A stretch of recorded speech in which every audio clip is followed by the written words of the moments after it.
By the time I finish this sentence, about 20 million emails will have been sent. In fact, people send an estimated 145 billion emails worldwide every day. CEOs and other top executives usually have personal assistants to handle all the tasks buried in those emails. But what about the rest of us? NBC Bay Area's Stephanie Trong joins us with the program. One local group says we'll cut that email overload, Stephanie? That's right, Jessica. It's a concept called crowdsourcing. Wikipedia is one example of it. What it boils down to is tapping into a large group of people for services and content. Now, the question here is, would you be interested in, say, doubling your productivity, even if it meant handing over your email password to a total stranger?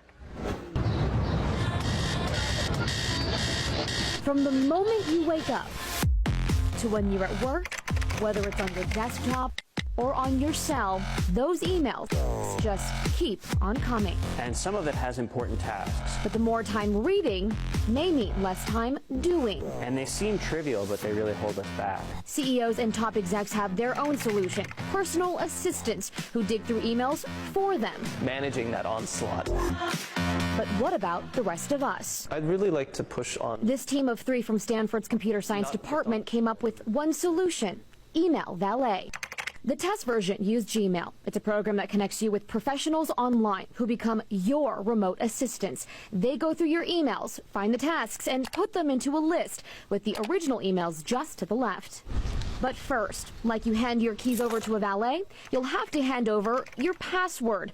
The group decided to test the idea. Would people give strangers access to their emails? We actually validated that it was indeed a crazy idea. PhD student Nicolas Kokkalis says of the 600 people surveyed, less than 4% said they'd be willing to give up their passwords.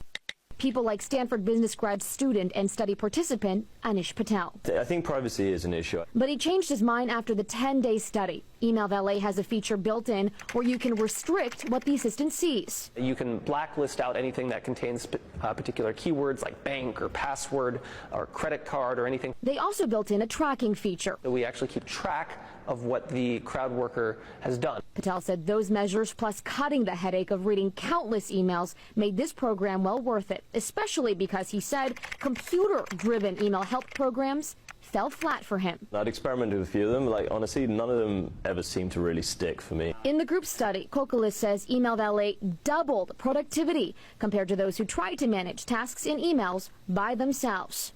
How much would you have to pay? It's estimated the total comes in at less than $2 a day, or $60 a month. That compared to a $3,000 per month salary of a real executive assistant. So what got Kokkalis started on Email Valet in the first place?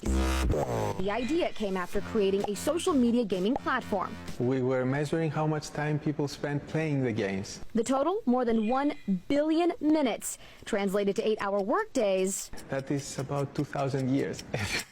With services like Email Valet, he's hoping to give people time back. Fewer emails. And have more time to play more games. Now, as for the cost of all that, Email Valet creators say it would be less than $2 a day. It is still in the very early stages. They're hoping a company will see the potential for doubling this productivity and pick up the project. Jess and Raj. How do we sign up for that again? Very interesting, isn't it? All right, thanks, Stephanie. Let's bring in our chief meteorologist, Jeff Ranieri. Happy Friday night to you. Yeah, you too. As your official